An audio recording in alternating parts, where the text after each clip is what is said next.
Nalilito ka ba kung paano sagutan ang Romanian visa application form? Huwag kang mag-alala. I'll guide you through its section step by step para maiwasan ang common mistakes.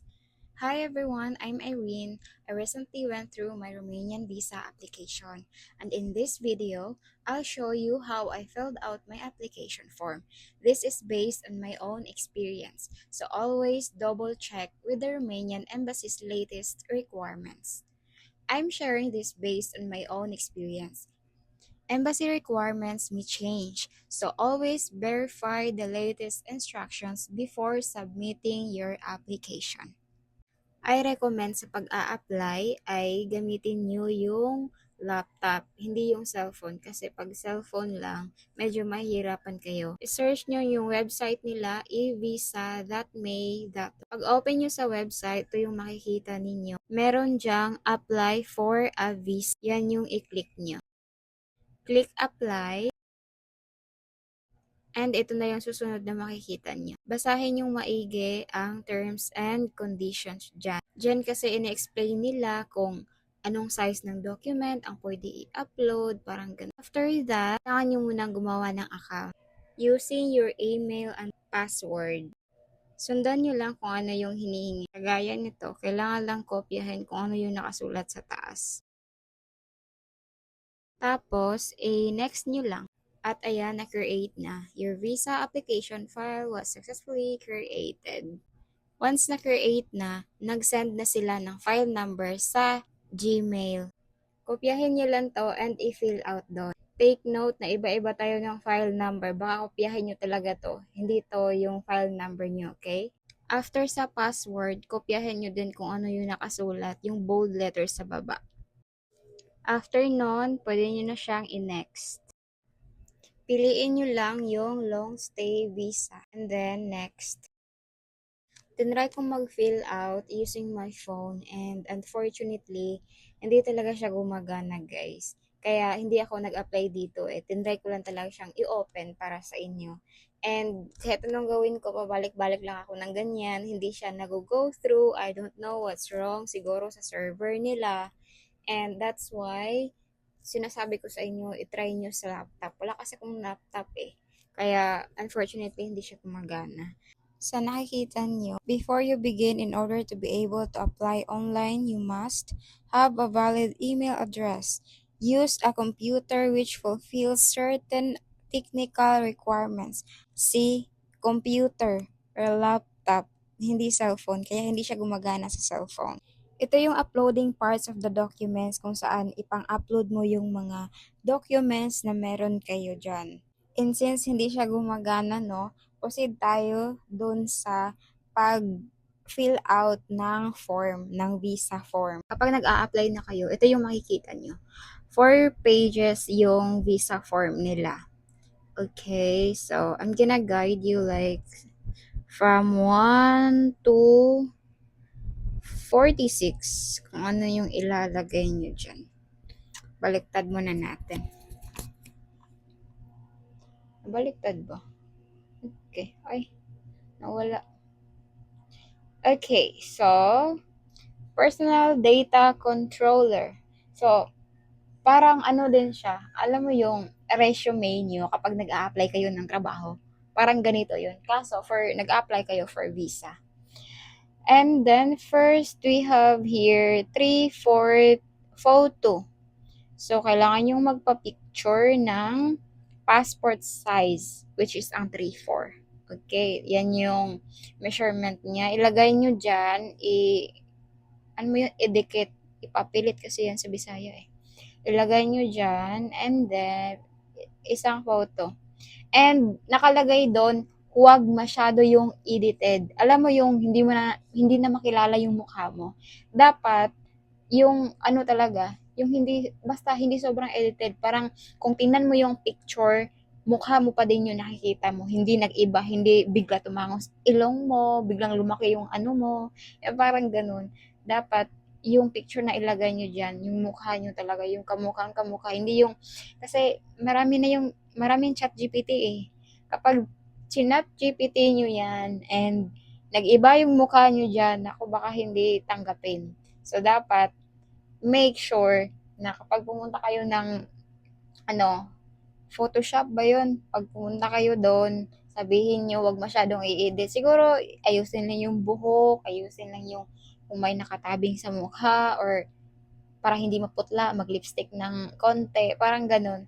Basta, tandaan nyo, yung mukha nyo pa din yung nakikita nyo, hindi yung ibang picture, okay? Wag yung sobrang edited. Okay, this is Type D visa, Family Reunification visa, applicable only kapag may asawa ka sa Romania and gusto mong pumunta doon, gusto mong mag-apply ng visa para ma-reunite kayo ng iyong husband or wife. Okay. Number 1, family name. Ano yung dala mong apelido ngayon nung kasal ka na? Okay. Married name mo na to, surname mo. Number 2, surnames at birth, earlier family names. Okay, ano yung apelido mo nung pinanganak ka? Ano yung dala-dala ng birth certificate mo? Apelido, surname, apelido. Number 3, first name, given names. Ito yung pangalan mo. For example, Ana, kung dalawa yung name, minsan kasi dalawang name, like Ana May, Juan de la Cruz, parang ganun. Basta name mo lang, first name mo. Hindi pala yung De La Cruz, parang kadalasan yung De La Cruz apelyido na yun. Parang Juan, 'di ba? Number 3, example, tawag ito, Michael J. O dalawa yan ha. Kasi nakalagay dyan, first names or given names. Pwede naman, kung isa yung pangalan mo, edi lagay mo isa. Kung dalawa, edi lagay mo dalawang pangalan mo, yung first name. Hindi yung apelido ha. Name, first name. Number 4, date of birth, kailan ka pinanganak. So, anuhin mo yung guide na to na ilagay mo yun, date, month, and year. So, if pinanganak ka ng second day of May or 2026, diba? Ganunin mo, ayusin mo ng from day, month, and year. Number 5 naman is your ID number. Sa akin, yung nilagay ko dito is yung national ID number ko. Dapat kasi yung ilagay nyo dito, alam mo yung valid. Baka wag nyo ilagay yung, anong tawag din, yung PhilHealth. Kasi sinasabi nila, hindi nga tinatanggap sa airport yung PhilHealth eh. Kasi hindi daw valid. Ba't pa sila nagbigay ng ID, di ba, kung hindi naman valid. Pero mas, safe pag national ID yung ilagay nyo dyan. Number 6, place and country of birth. For example, pinanganak ka sa Cebu City. And which country? Of course, Philippines. So, Cebu City and then Philippines yung ilagay nyo. Number 7, current citizenship. Okay. Current citizenship, Filipino, of course. And then, citizenship at birth. Filipino pa din. Nung pinanganak tayo, hindi naman like pinanganak tayong Pinoy, naging na, 'di ba? Basta parang same lang to, 7, 8. Number 9, of course, pili ka lang dito if you're a male, if you're a female. Number 10 naman, marital status. Since nag-a-apply ka ng family reunification visa, married na kayo niyan. Dapat. Okay, check nyo lang yung married dyan. Number 11, father's name. Lagay yung complete name ng father ninyo, mother's name, lagay nyo din yung complete name ng mama nyo. Okay. Kung ano yung nasa birth certificate nyo.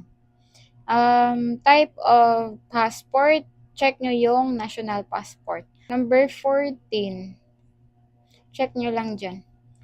Number of passport, lagay nyo kung anong number ng passport nyo, and issued by. Kadalasan kasi dito is issued from Department of Foreign Affairs, Manila.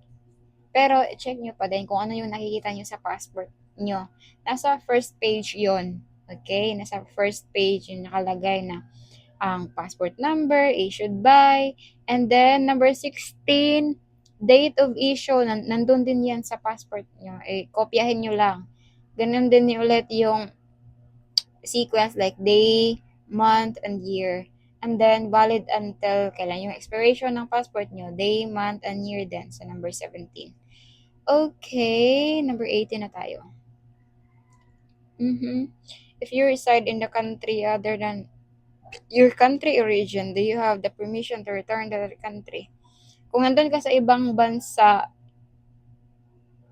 check nyo. Ito yes, tapos itong pangalawang box. Pero pag hindi, nandito ka sa Pilipinas, check nyo no, hindi ka naka-reside sa ibang bansa. Number 19, current occupation. Kung may trabaho ka, now, lagay mo. Sa case ko, wala akong trabaho kasi since nag-gather na ako ng documents, nag-quit na ako sa job ko kasi parang hindi nila inaalaw na laging akong naka-absent, ganun.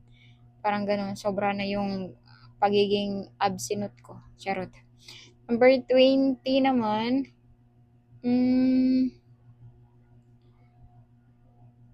wait lang, check ko lang kung ano nilagay ko sa number 20.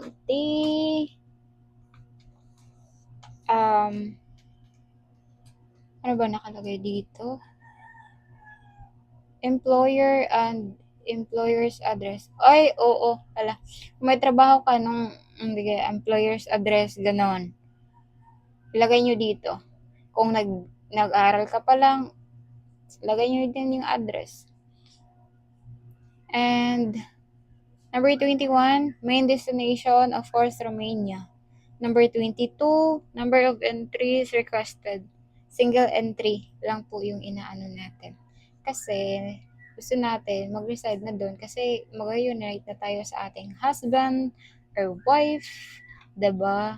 And gusto natin na, isang entry lang doon na tayo, diba? Like, bibisita lang tayo sa Philippines. Maging turista tayo sa sarili nating bansa. Number 23, duration of stay, lagay nyo 90 days. 24, other visas. Meron ka bang ibang visas? Kung meron, lagay nyo doon and period of validity. Sa akin kasi wala. Inilagay ko lang none. Wala akong ibang visa. Previous stays in Romania. Kung nakapunta ka na doon, lagay nyo. Pag wala, none kasi yung nilagay ko dito kasi hindi pa ako nakapunta doon eh. Number 26, purpose of journey for the long stay visa. Of course, type D tayo, family reunification visa. Ito na box yung anuhin niya. Okay. Number 27, date of arrival. Kailangan yung i-manifest kung kailan kayo balak pumunta doon, kailan kayo darating, arrival. Lagay nyo day, month, year. And departure din. Kailan kayo umalis dito sa Philippines para pumunta doon. Day, month, and year. And dapat naka-base kayo kasi kapag nag-apply kayo, syempre may insurance yun. May i-upload kayo na insurance. Okay? So, yung travel insurance niyo valid yun for 6 months. So, dapat within that 6 months, yung ilagay nyo doon na ng departure, na arrival. For example, sa akin, yung insurance ko is from June to November. June, July, August, September, October, November. So, 6 months. And then, June ako nag-apply ng visa sa portal. July, yung interview. July yung interview ko. And then, yung nilagay ko dito sa date of arrival, number 27, is July 16. Ang nilagay ko sa departure is July 15. Okay, 2026. Hindi ko pa alam kung ma-receive ko yung visa that date. Pero, kailangan nyo i-manifest na if ever, di ba, pag ma-receive nyo, yan yung gusto nyong date na, na pumunta doon. Number 29, border of first entry. Okay, anong airport kayo magla-landing?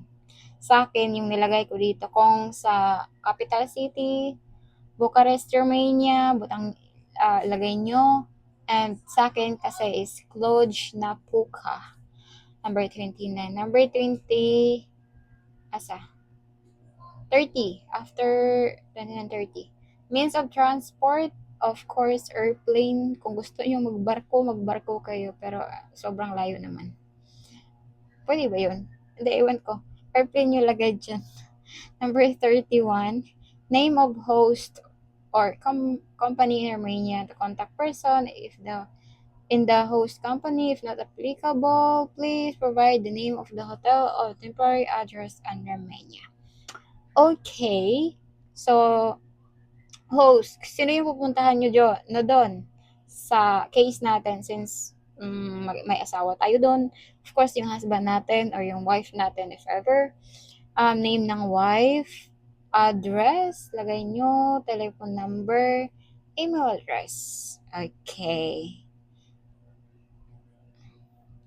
And number 32, who ensures the cost of your trip and for your stay in Romania? Sinong gumastos? Pwede din kung gumastos ka and gumastos yung asawa mo, lagay mo, check mo yung myself. Pero kapag yung asawa mo lang, yung host, okay? Yan yung, ano nyo, i-check. Check the boxes lang. Number 33, means of support during your stay. Ano yung mga ginagamit nyo na for gastos? Okay. Cash, of course. Accommodation. Yung sa bahay. And health insurance. Okay, check nyo din yan kasi may health insurance kayo. Kung may cheque kayo, pwede nyo i-check. And then credit cards, of course. Kung meron kayong mga cards, check nyo. Pero kung wala, wag nyo i-check, di ba? Number 34, spouse, family, name. Ano yung apelido ng husband mo? Siyempre, kung ano din yung apelido mo kasi, diba, nag-ano ka na, alam mo yun, bago ka na ng apelido. Like, kung anong apelido ng husband mo, yun din yung apelido mo. Number 35, spouse, family, name at birth. Spouse, family, name. Same lang din sa 34. Kung anong apelido niya, ito din, pag birth, same din.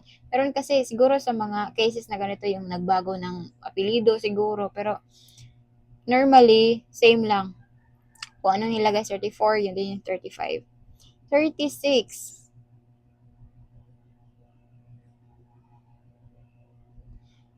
Spouse first name. First name ng husband mo, of course. And date of birth, 37. And then 38, spouse, place of birth. Saan siya pinanganak? Number 39, ito yung kung may mga anak na kayo. And if meron, lagay nyo lang name, first name, then kailan pinanganak. Sa case ko kasi wala. So, 39, 40 na tayo. Okay, personal data of Romanian citizen who provides your support. Okay, sinong nagsuporta sa inyo kung pupunta kayo doon, which lagay nyo name ng husband, number of passport ng husband, family relationship, magkano-ano kayo, spouse mo siya, lagay mo spouse. First name niya, and then date of birth niya. Number 41 naman, do you have any other relatives in Romania? Kung may relatives kayo doon, lagay nyo. Yes. Tapos, kung wala, none. Yung nilagay ko none kasi wala namang kakilala doon. 'Di ba? Aside sa husband ko. Number 42, basahin nyo lang to and yan, hindi ko kasi inano yan kasi hindi ko din maintindihan. Pero basahin nyo lang. 'Di ba? Parang terms and regulations siguro to. Yun, may English. I have been informed of the fact that all personal data submitted and the present application form as well as the photograph and applicable, terms and conditions to. Basahin yung maigi, okay? And then, bago kayo magpasa. Number 43, applicant's home address. Ito na yung address mo, yung current address mo. And then, number 44, phone number mo. Ako kasi nakalimutan ko yung maglagay ng phone number kaya doon ako sa embassy naglagay. So, mas mabuti, huwag kayong mag-leave ng boxes. Kailangan lagyan nyo lahat. I-double check nyo, i-triple check nyo kasi mahirap na. Kasi alam mo yun, baka mainit yung ulo ng console, and then 'di ba marami kang mga blank space dyan, hindi mo nalagyan, hindi mo na fill out ng maayos. So, dapat maging maayos muna tayo para iwas talaga, alam mo yun, yung iwas gulo, charot. Place and date, number 45. Hmm, anong place ka nag-apply? Of course, isa lang naman yung embassy, which is sa Romania. So, lagay nyo dito Makati City. Anong ng pag-apply nyo? Date, like day, month, year lang yung lagay nyo. Okay. Number 46 is last signature. Okay? Kung ano yung signature ng passport nyo, yun din yung ilagay yung signature dito. Okay? Same, dapat same. Ako kasi, dati, pabago-bago ako ng signature. Parang hindi ko pa alam kung ano talaga yung signature ko. Pero, wag niyong gawin dito. Okay? Importante to. So, dapat kung ano yung signature ng passport nyo, yun din yung signature nyo ilagay dito. Okay? Okay. Tapos na tayo. Madali lang naman. Basahin nyo lang maigi. After nyo ma-fill out lahat ng template doon, ito yung lalabas. With this operation, the data you have provided will be sent to the diplomatic mission or consular post, and you will not be able to access your visa application file after this step. Do you wish to send your visa application file? So, pag na-confirm mo na to, hindi mo na siya ma-access. Mawawala lahat ng fill out mo. So, make sure na tama yung na-fill out mo. Ito yung lalabas after, and may nakalagay sa left side na download your visa application file. Need nyo pong i-download yung visa application file ninyo for emergency purposes. And also, kailangan din yan yung visa form na kailangan yung dalhin papunta doon sa consular office ng Romanian Embassy. Part din yan ng requirements nila. Parang number 2 requirements, kasi yung first, yung passport ninyo, and then second, yung visa form. And yan, sent for validation na. I-check nila yan kung tama yung in-upload nyo doon sa every category. Kasi yung sa amin, kinabukasan, nag-email agad sila kasi nagkamali yung pag-upload namin. So, binago namin yun. And then, after that day na naman, tsaka na sila nagbigay ng date for interview. Sa interview naman, kailangan yung dalhin lahat ng documents na in-upload nyo sa portal, and dalhin nyo na din yung documents nyo na yung feeling yung baka kailangan. Alam mo yon, for additional documents, baka manghingi sila ng additional para mas maigi na yung sobra yung dala mo kaysa kulang yung dala mo. If you have any questions, feel free to comment down below, and para mabasa ko and then try kong sagutin sa kung anong makaya ko. Yun lang. Thank you for watching and see you in my next video.